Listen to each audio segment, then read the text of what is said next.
¿Qué tal, mi gente querida? ¿Cómo les va? Espero que todo muy bien. Bueno, en este video nos vamos a enfocar en otra hormona, que es la progesterona. En el video pasado hemos hablado de los moduladores selectivos de los receptores de estrógenos. Habíamos hablado de el clomifeno, del ospemifeno, del raloxifeno, del tamoxifeno, etc. Y otro video anterior habíamos hablado de las generalidades del estrógeno en sí y cómo se utilizaba, cuál era su farmacodinamia, farmacocinética. Bien, en este video vamos a hablar de la progesterona. ¿Por qué? Porque para poder llegar al tema de anticonceptivos, que es extremadamente importante, necesitamos sí o sí conocer las funciones de la progesterona y cómo ella entonces actúa en el cuerpo, cómo regula el eje hipotálamo, hipófisis, gónadas, las funciones en general, su papel en el ciclo ovárico, en el ciclo endometrial. Y bueno, todas esas cuestiones las vamos a ver en este video. No vamos a ver farmacodinamia ni farmacocinética de ningún progestágeno, de ninguna progestina. Que ahora vamos a ver, lo primero que vamos a hacer es ver la diferencia entre progestágenos y progestina. Después, el resto, les adelanto ya que solamente van a ser ver funciones de la progesterona, qué hace la progesterona en los ciclos, cómo puede modificar el ciclo ovárico y el ciclo menstrual, y en base a eso después podemos llegar a entender bien el siguiente video, que va a ser progestinas o progestágeno en general, donde ahí sí vamos a hablar de los distintos tipos de fármacos que tienen una buena cantidad de nombres, donde vamos a hablar de la farmacodinamia, farmacocinética, efectos adversos, etcétera, etcétera, etcétera, y todos los usos terapéuticos. Así que bueno, arrancamos entonces con la diferencia entre progestágenos y progestinas, porque lo pueden llegar a ver en los libros como sinónimos, pero no lo son. Hay una diferencia muy sutil, pero importante. Progestágenos se refiere a todos los compuestos naturales, progesterona o sintéticos. Se refiere a todo, básicamente, incluyendo la progesterona, que es la hormona natural. Ahora, las progestinas se refieren solamente a los compuestos sintéticos. Las progestinas solamente a los compuestos sintéticos, y ahí sí entran los nombres de los fármacos que vamos a ver en el próximo video, como levonorgestrel, noretindrona, etonogestrel, drospirenona, etcétera, etcétera. Entonces, esa es la diferencia. Podemos llegar entonces a concluir de que todas las progestinas son progestágenos, pero no todos los progestágenos son progestinas. Es decir, progestágenos todos más progesterona, y progestinas todos los compuestos sintéticos, pero no la progesterona como tal. En fin, parece un trabalenguas, pero es una boludez, es una boludez. Si lo leen una o dos veces más, ahí lo van a entender. Vamos a hablar entonces de esta hormona, de la progesterona. ¿Qué es la progesterona? Siempre definiendo de lo básico, es una hormona esteroidea natural, va a derivar del colesterol, producida principalmente por el cuerpo lúteo, o también llamado cuerpo amarillo, en los ovarios después de la ovulación. O sea, principalmente se sintetiza por el cuerpo lúteo después de la ovulación.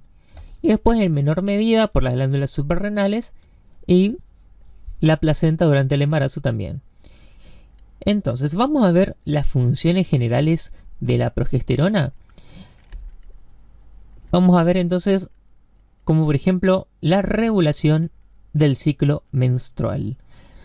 Lo que hace la progesterona es preparar el útero para la implantación de un posible óvulo fecundado.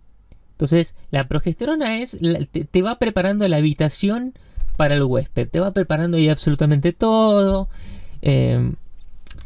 Bueno, que tengas tele, control para el aire acondicionado, sábanas, almohada, todo eso te va haciendo la progesterona.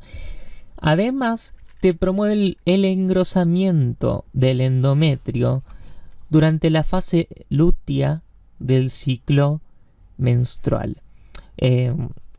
Bueno, ahora vamos a ver bien el tema de las fases del ciclo menstrual, pero la fase lútea sería después de la ovulación. Ok, entonces te va preparando el endometrio, ¿no? Y si no hay fecundación, porque acá te dice, bueno, te prepara todo el endometrio, pero ¿qué pasa si no hay fecundación? Entonces en ese caso, los niveles de progesterona disminuyen, el endometrio que estaba sustentado por la progesterona ya no se puede mantener y viene la menstruación, o sea, la caída del endometrio funcional. ¿Estamos? Bien. Como si me pudieran responder, ¿viste? ¿Estamos? Bien. Como si alguien del otro lado me pudiera responder y yo, bueno, no importa. Seguimos. Mantenimiento del embarazo viene a ser otra de sus funciones. Acá vamos a muchas cuestiones generales rápidas, así las pasamos. Mantiene el endometrio, como dijimos, y evita su desprendimiento.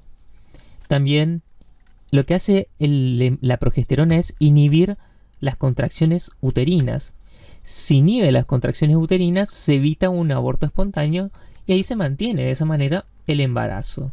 También estimula el crecimiento o la angiogénesis de vasos sanguíneos en el endometrio, justamente para seguir nutriendo al embrión. Le ofrece de todo. La progesterona le ofrece de todo al embrión. Te prepara el endometrio, te desarrolla más vasos sanguíneos, te inhibe las contracciones uterinas, hace todo. Todo para su huésped. Ahora, estimula también el desarrollo. Ojo con esto, porque esto por ahí lo llegué a ver. Y ojo con esto. Estimula el desarrollo de las glándulas mamarias para la lactancia. O sea, en el caso de una mujer embarazada, ya estimula el desarrollo de las glándulas mamarias, se van haciendo más grandes para la lactancia, pero no interviene en la secreción de leche. Esto lo agregué yo acá. No interviene en la secreción de leche. Favorece la proliferación de los alvéolos, pero no en la secreción de leche. De esto se encarga la prolactina. ¿Estamos? Bueno. Y por último, podemos decir de que inhibe la respuesta inmunitaria materna para que el cuerpo no rechace el embrión. Entonces, digamos,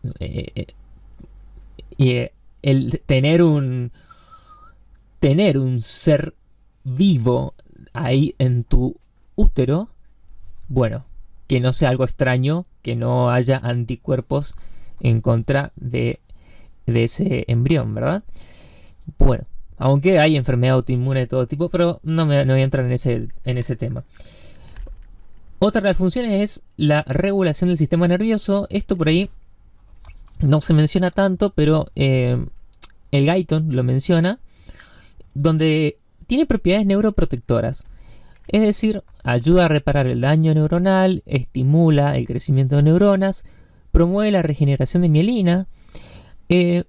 Fíjense que también lo que va a hacer es actuar como agente antiinflamatorio en el cerebro, o sea, reduce la inflamación. Entonces, también se protege contra lesiones o enfermedades neurodegenerativas. Esto se está estudiando mucho actualmente. Y también prevención del estrés oxidativo. Entonces, la progesterona también actúa como protección contra el daño de los radicales libres. Entonces, eso es bastante interesante, podría tenerlo en cuenta. Otra cosa es su regulación del estado del ánimo. La progesterona tiene un efecto ansiolítico y relajante. Acá me quiero detener un toque, porque en realidad lo que pasa acá es que, creo que tengo una imagen para mostrarles, la progesterona se va a ir, va a sufrir biotransformaciones y va a formar algo que se llama alopregnanolona. A ver cómo era. Ahí está. Tenemos entonces que a partir de la molécula de colesterol y de pregnenolona pasamos a la progesterona. Luego, mediante la 5-alfa-reductasa, tenemos este intermediario que luego va a formar algo que se llama alopregnenolona. Pregnenolona, ¿tá? Que va a actuar sobre los receptores GABA A.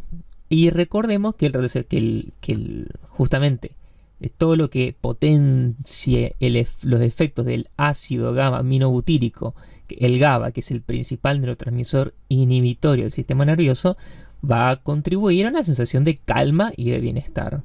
De ahí vienen los efectos ansiolíticos y relajantes que hemos dicho. Ahora, como la progesterona tiene niveles fluctuantes, que sube, que baja por ahí, no es tan constante como aparece en los gráficos, entonces puede contribuir a cambios en el estado de ánimo, ansiedad, depresión, especialmente en los ciclos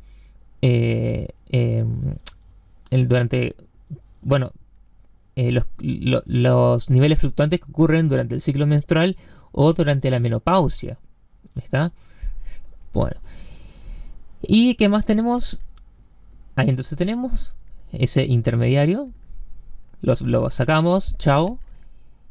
Y tenemos que genera un aumento de la temperatura corporal. Actúa sobre el hipotálamo. La progesterona lo que va a hacer es aumentarte y más o menos entre 0,3 y 0,5 grados Celsius. Y esto es una manera por ahí de ver si, lo que se conoce como método de la temperatura basal, que es para por ahí identificar la ovulación.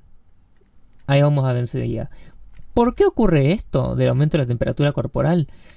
Porque una temperatura corporal, creo que está escrito todo, ¿no? Ahí está. Una temperatura corporal ligeramente elevada favorece una mejor calidad para la implantación del embrión. Entonces, básicamente, la progesterona, como bien dijimos, te prepara todo para el embrión. Bueno, también te pone estufa. Lo mejor, la progesterona de 10. Acá surge algo interesante que... A ver si lo puse. No, solamente una imagen. Bueno, por él se puede utilizar como métodos clínicos el cambio de temperatura, este aumento de la temperatura corporal, para saber si ovulaste o no. Si estás en un periodo anterior a tu ovulación o después de la ovulación. Antes de la ovulación, la temperatura corporal basal es más baja que después de la ovulación, porque la progesterona eleva la temperatura. ¿Cuánto? Y lo que dijimos, unos 0,3 y entre 0,3 y 0,5 grados Celsius. Ahora, vos como métodos caseros, las mujeres como métodos caseros por ahí, lo que tienen para saber si ovularon o no es los cambios en el moco cervical y esto de la temperatura basal corporal. Los cambios en el moco cervical, durante la ovulación el moco cervical se vuelve más denso, más espeso, como que pierde la elasticidad. Tiene un aspecto similar a como si fuera... Se dice que es similar a la clara de huevo. ¿Está? Similar a la clara de huevo, así digamos claro, un poquito resbaladizo. Bueno, hay que por ahí observar y registrar estos cambios diariamente, porque esos son los cambios que así se va a ver el moco cervical, así se va a sentir el moco cervical después de la ovulación o durante. Y la temperatura basal corporal, lo que se puede hacer es un método, es medir tu temperatura cada mañana antes de levantarte. Cada mañana antes de levantarte, más o menos tomarse la temperatura al despertarse, antes de levantarse de la cama, sin hacer ningún tipo de esfuerzo físico. Realizarla siempre a la misma hora para evitar registro de temperaturas diferentes y de preferencia en el mismo lugar. Acá se muestra justo en la axila, pero la verdad es que en la axila es muy variable. Así que lo que se recomienda en realidad es por ahí tomar la temperatura de la boca, del ano, de la vagina, porque la de la axila suele ser bastante inexacta.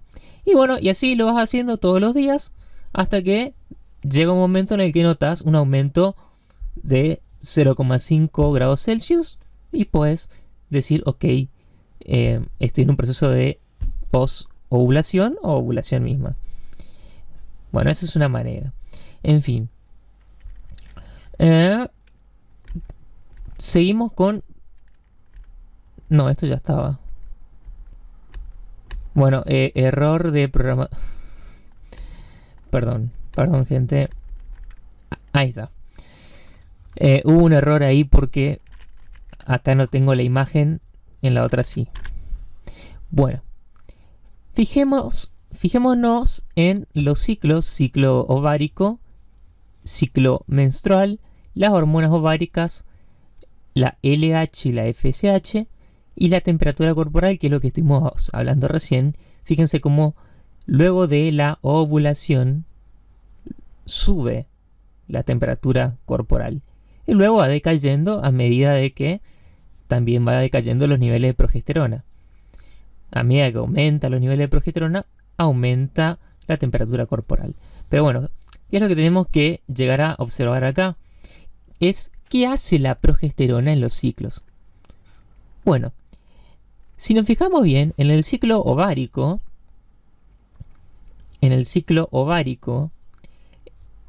fíjense, los niveles de la progesterona están extremadamente bajos durante la primera fase del ciclo ovárico. Están muy bajos. También durante la primera fase del ciclo menstrual.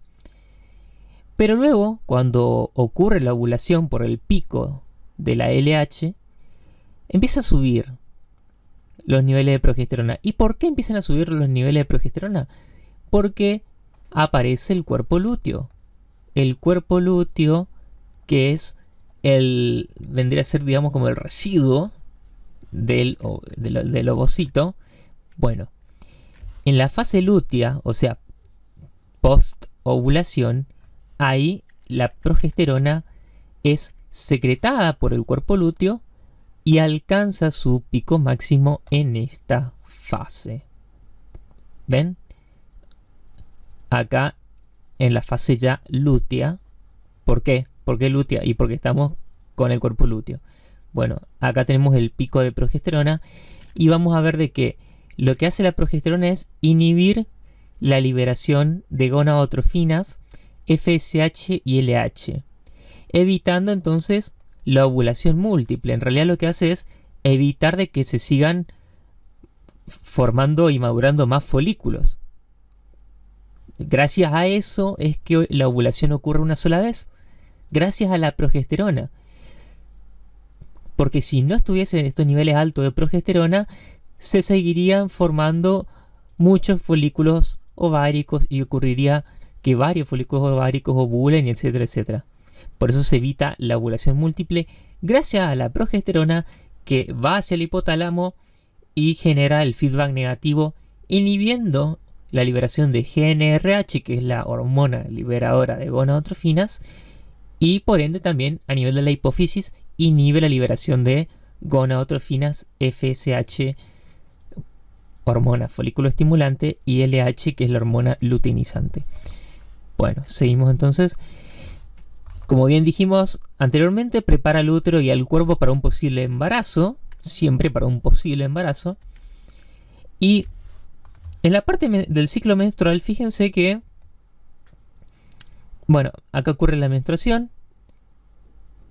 Vemos acá lo que vendría a ser en realidad la fase proliferativa. Y acá tenemos la fase secretora. Está del ciclo menstrual. La fase secretora está básicamente acarreado, por así decirlo, por la progesterona. Si bien los niveles de estrógenos también aumentan, vuelven a aumentar un poco más, a pesar de su caída en la ovulación, luego vuelven a aumentar, pero no del todo. La progesterona es quien acarrea todo el proceso de la fase secretora en el ciclo menstrual. Entonces, ¿qué hace la progesterona? Convierte el endometrio en un tejido secretor. ¿Está? Lo prepara excelente al endometrio, y acá vemos vasos sanguíneos, aumento del espesor, aumento de las secreciones también. Lo prepara para ese posible embrión que venga a meterse, para ese posible blastocisto. Bueno, entonces engrosa y madura el endometrio, transformándolo en un lugar idílico, ideal para la implantación del óvulo fecundado. Siempre ante la posibilidad, la progesterona todos los meses hace ese laburo. Ante la posibilidad de un espermatozoide ahí dando vueltas, la progesterona hace todo ese quilombo. Y así después la mujer, después se queja de la menstruación y demás. Y bueno, es culpa de la progesterona, ¿eh? Estimula la secreción de nutrientes esenciales para el embrión. ¿Y qué pasa si no ocurre la fecundación? Lo que ocurre es que el cuerpo lúteo se va degenerando, y al degenerarse los niveles de progesterona decaen, ocurre la menstruación. ¿Por qué? Porque si no tenés progesterona no puedes mantener el endometrio en este estado, por lo tanto se desprende la capa funcional del endometrio y entonces ocurre la menstruación. ¿Estamos? Así que por eso es que la progesterona, dos para mí funciones principales: evita la ovulación múltiple, inhibiendo la liberación de FSH y LH por parte de la hipófisis. En realidad también te inhibe a la GnRH por parte del hipotálamo, pero eso hace la progesterona. ¿Para qué? Para evitar ovulaciones múltiples, y además te prepara el endometrio. Entonces, si vos tomás, por ejemplo, un anticonceptivo de solamente progesterona, vas a tener todo el tiempo aumentado los niveles de progesterona. Y en los días de, por ejemplo, los anticonceptivos orales, ya le voy adelantando un poquito, cuando dejas de tomar los últimos 4 días, 7 días, estás tomando el placebo, ahí entonces los niveles de progesterona decaen y entonces ocurre la menstruación. Ese es el fundamento de los anticonceptivos, pero esto ya lo vamos a volver a repasar cuando veamos dentro de 2 videos más, el próximo no, sino el siguiente, anticonceptivos. Así que bueno, y acá tenemos el ciclo, que es lo que le decía. El hipotálamo libera la hormona liberadora de las gonadotrofinas, o GnRH, actuando sobre la hipófisis anterior.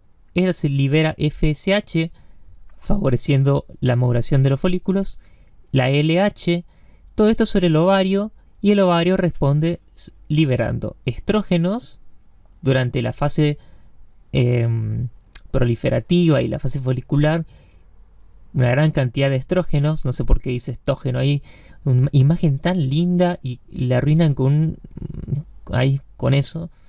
Le falta una R nomás, y ahí ya está perfecto. Bueno, y progesterona. La progesterona misma te hace una retroalimentación negativa sobre el hipotálamo y te dice, bueno, listo, ya está, ya ocurrió la ovulación, no me liberes más GnRH, no me liberes más FSH ni LH. O sea, fíjense, sigue habiendo una liberación, ¿no? Sigue habiendo una liberación, pero muy baja, muy baja. Se evitan los picos de LH gracias a la progesterona ahí. Y bueno, y ese es el fundamento de los anticonceptivos.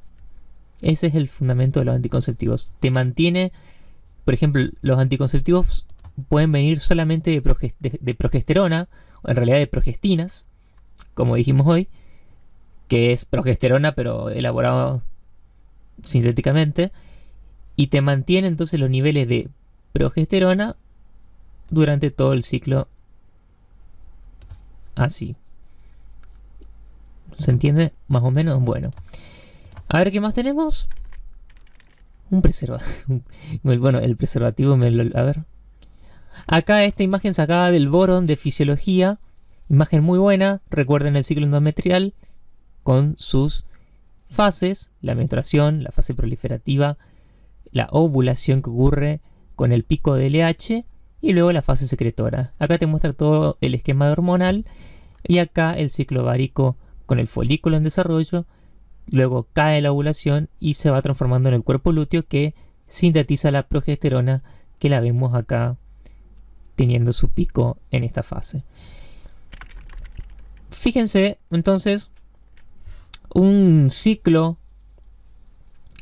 normal en la mujer de 28 días, se toma como parámetro 28 días, donde la menstruación ocuparía los primeros 4 o 7 días. Luego tendríamos la fase proliferativa, hablando del endometrio, ¿eh? Fase proliferativa, la ovulación, aproximadamente entre el día 13, 14 y 15, y luego la fase secretora, hablando del endometrio. Bueno, o fase lútea, si hablamos de el ciclo ovárico. Está todo súper relacionado. Este es el cuerpo amarillo, cuerpo lúteo. Bien.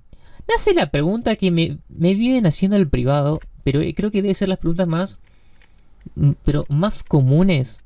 Estoy seguro que a ustedes también por ahí alguna que otra vez le han hecho esta pregunta o lo han debatido. ¿En qué momento de el mes es más seguro tener relaciones sexuales? Bueno, en realidad, seguridad pura en ningún momento. Siempre va a haber un posible riesgo, por lo que sea. En realidad, vamos a ver lo que dice. Entre el primer y séptimo día, que es cuando ocurre la menstruación, las probabilidades son casi nulas. Diría 0 yo. Pero bueno, vamos a decir que siempre para evitar el 0, decimos que son un 0,000001% de probabilidades de embarazo durante estos días. ¿Por qué? Porque justamente la mujer está desprendiendo el endometrio que no funcional. No puede tener no es que del otro lado también, del otro lado del útero también hay un endometrio que va de forma sincrónica o descoordinada con el de la zona contralateral. No.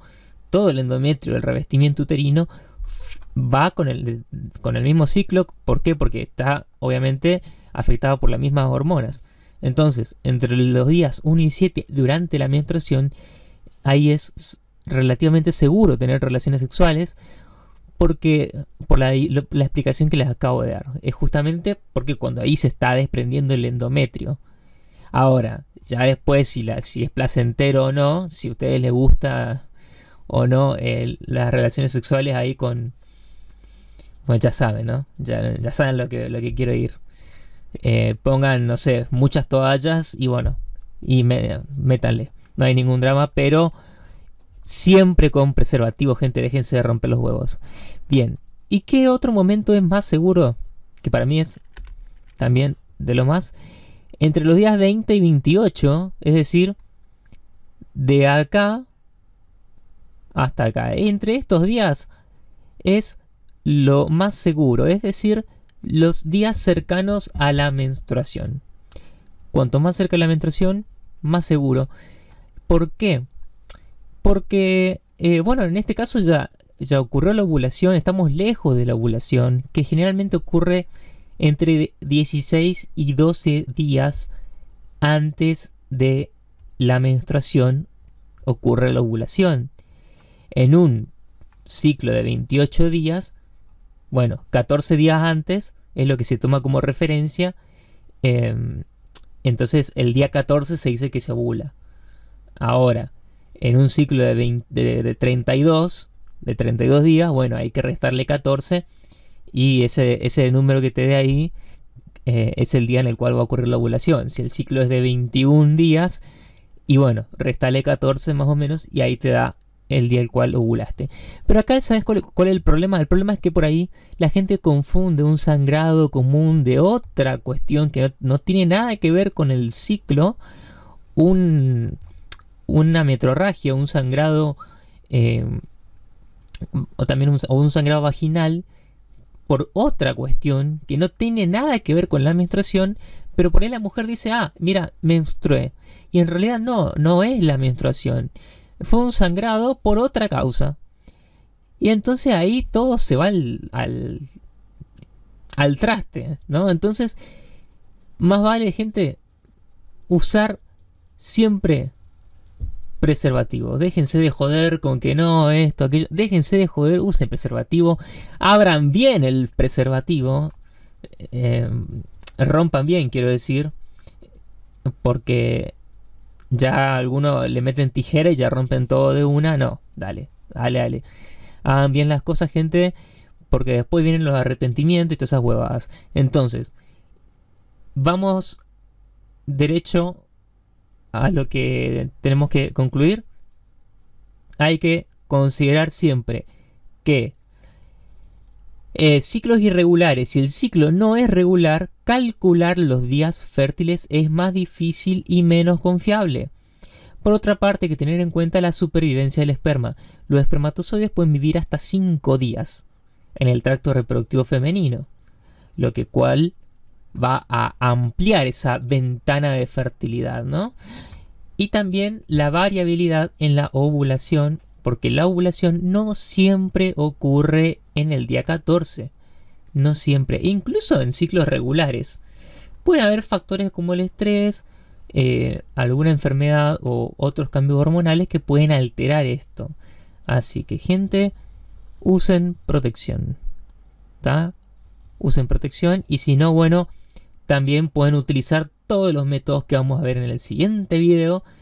Que no es anticonceptivos, pero ya más o menos, que van a ser ahí sí las progestinas con toda la farmacodinamia, farmacocinética, mecanismo y demás. Ahora que sabemos cómo funciona la progesterona, el resto es muy sencillo. Gente, muchas gracias por estar del otro lado, les agradezco mucho.